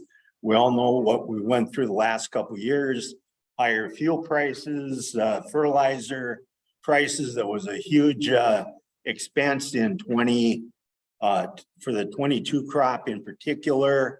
And just general inflation that we saw across the board. This year, we're going to see where interest is going to crop in. But when we take a look at this comparison of 2021 to 22, we take a look. Revenue increased 13% from 21 to 22. But if we were to go back and really take a look at, it's about a 50% increase from what was generated back in 2019. And we take a look at average average farm income for the state, 314,000. So again, almost a 4-time increase over where we were in one of those last years of our kind of down cycle in the FNBN data. Family living, and there's another page we'll touch on a bit later, but we can just see how that has continued to trend up. Again, food in particular is one thing, those that keep detailed records.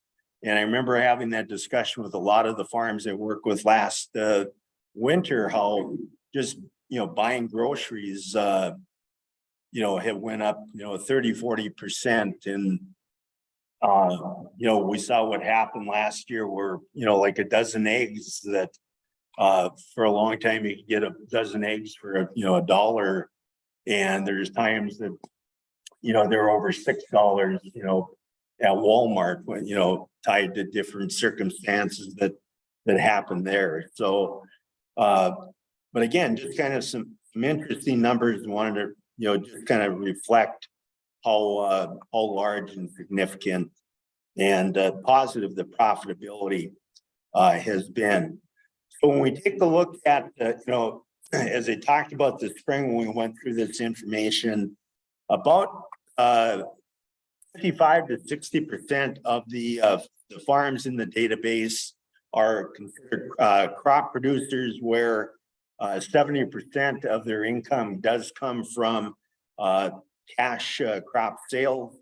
But we take a look at, like last year, what really generated such a positive year. We take a look at our 3 major commodity crops that Frayne just touched base on. And again, we're talking statewide. Take a look at, our corn yields, highest in the last 4 years at over 200 bushel. But look at the price, when statewide from our enterprise data, a 28% price increase on corn from 2021. And we take a look at where we were back in 19 at 362 a bushel. So again, when you tie good yields with strong prices, good things are going to happen. Same with beans. We had a tie for, the highest yield in the last while. And then also again, a 20% increase in price over 21, averaging over 13. Wheat at 67 bushel and averaged a little over $9 last year for an average price. So about a 30% increase in price there. The livestock sector, also, again, we do have Minnesota still is a pretty significant dairy operation. The big thing that really helped last year in the livestock was the milk price at $24.35 a hundredweight. That will really flip for 2023. Those of you that follow the different ag medias and that kind of thing, down in southeast Minnesota earlier this year, they were having to dump milk and things of that nature, actually overproduction. Some of it were some of the creameries had some issues and different things. So the right now, I think milk prices are only about $15 a hundredweight, and their cost of production for most dairy farms is $19 to $20. So those guys are really hurting, And then you throw in these drought conditions, so being able to get adequate hay purchased, and you're looking at still pretty expensive feed with corn being a typical dairy cow is going to probably consume roughly 80 to 100 bushel of corn per year. So where they had been used to 3 years ago paying $3.50 to $4 for corn. Now they're paying, you know, $5.50 to $7 depending on. So again, just for the sake of time, lot of information here. But again, the current ratios, all those numbers really, I just wanted to show when we take a look at the other thing too, when we talked about working capital across the state, look at how well for the farms in the farm management database, we went from working capital of under 200,000. Last year, we ended up at over or just under 600,000. So virtually well over a doubling in working capital over this three-year period. So once again, just a really strong financials. We go back, this is another chart that I know, you know, Dr. Cole and some of the other economists like to look at, but here's the last 20 years. And again, the black lines or black bars indicate the actual average net farm income from the FinBin database for Minnesota for that year. And then the red line is equating it to constant dollars as of the end of last year. As this talks about what 2022, Minnesota had its second highest median net farm income, or the halfway point. Again, we talked about the average income was over 300,000.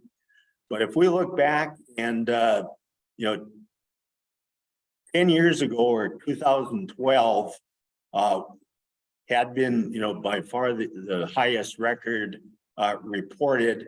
If we equate that to today's dollars, that would have been actually up at about $240,000 of net income based on that. But again, here's our super cycle that, you know, that we went through that, you know, looking at a lot of farms really helped build the balance sheets and put them into a, you know, strong position.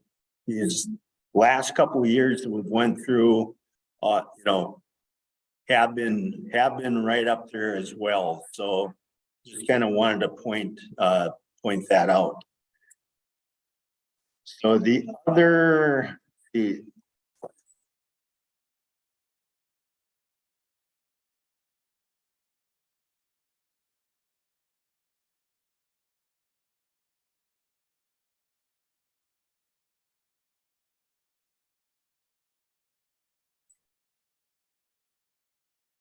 one other table in here that I thought was really interesting, and like I say, there's a ton of stuff here, but this one I thought was interesting, comparing our regionals and median income throughout the state. And here's our map. This Northwest Minnesota area, this is pretty much the area that the 8 of us are employed by Northland College. And again, it's broke out into 6 areas. We have our, you know, 2 areas, Northwest, Northeast, and then we've got the West Central area. But I just wanted to point out our Northwest Minnesota area, you know, again, 21, we were down in income due to the drought conditions for a good chunk of northern Minnesota. But last year, like I say, the median income, 71% increase. So we averaged 239. If you remember from last March, or, you know, from our spring analysis meeting and, you know, our Moorhead report, locally, we were well above these numbers as well. So again, our Red River Valley area really helped brought that up. But historically, Northwest Minnesota does generate typically a higher net farm income than average. Northeast Minnesota just a lot more of the smaller, you take a look, a lot of it gets back to land quality. There's, a lot more of the livestock, but again, just the sandier, talking with one of the other individuals, that serves the, Little Falls area. But he just, talks, a lot of his farms too, that they don't have our nice, full quarter sections, where they can do the half-mile round thing and add the efficiency. A lot of those farms deal with, 10, 15, 20-acre fields, and they're all cut up and, so it's just a different style of operating. But, again, even down in our, southern third of the state, that's still really considered part of the Corn Belt. Last year we exceeded those guys by a fair amount as well. But I thought this is a pretty interesting table. Here's a recap of the family living. Again, it's kind of interesting when we bring this back to call it nominal dollars. So if we go back over 20 years, this past year, for a state average, the roughly 400 families that kept detailed records had living at about 71,000. So again, about a $10,000 to $11,000 increase if we look at it as constant dollars compared to the value of dollars today. But we take a look at living, it did jump up about 9%. Significant a part of that did come from the increased cost of food, and medical and health insurance is the other area that experienced that. In the handout, there's also a couple pages that tied to the crop information, but we already had covered that. Just looking at, the last, in 22, across the state, we had really strong yields. Again, with the 200+ bushel corn, over 50 bushel beans and 67 bushel wheat. And, couple that with strong commodity prices, turned out to be a very good financial year. This year, I think so much of it's going to really depend on how the crop turns out. We can talk about prices, but if you don't have bushels to go with it, it's kind of a moot point. So I think we're still going to see strong earnings, but not to the level that we have been the last couple of years. The other thing, like say what Frayne mentioned with the cost of operating interest, and that was alluded to at Monday's Ag Views meeting, that I don't think everyone has really caught on to those that really have to utilize operating lines to a significant amount. And if they're holding grain, as we went through that math problem of, for every month that you hold a bushel of $13.75 soybeans, that you need 9 cents just to offset that operating interest. If you're at 8%, that gets to be pretty significant. And so a lot of people and some of the younger farmers in the room probably dealt with those, where we had virtually our baseline Fed rate at 0.25% for a decade up until this last year plus, and getting back to this 8% level, which I know some people think it's, oh my goodness, that's ridiculous. The thing that's happened is we were at such low rates, and then to move up in such a hurry. The one banker talked about too of, nobody, and I have those of you that work with me know that I'm a director at a local bank or a community bank up in Northwest Minnesota. and, serve on our credit committee and board of directors. But, we generally don't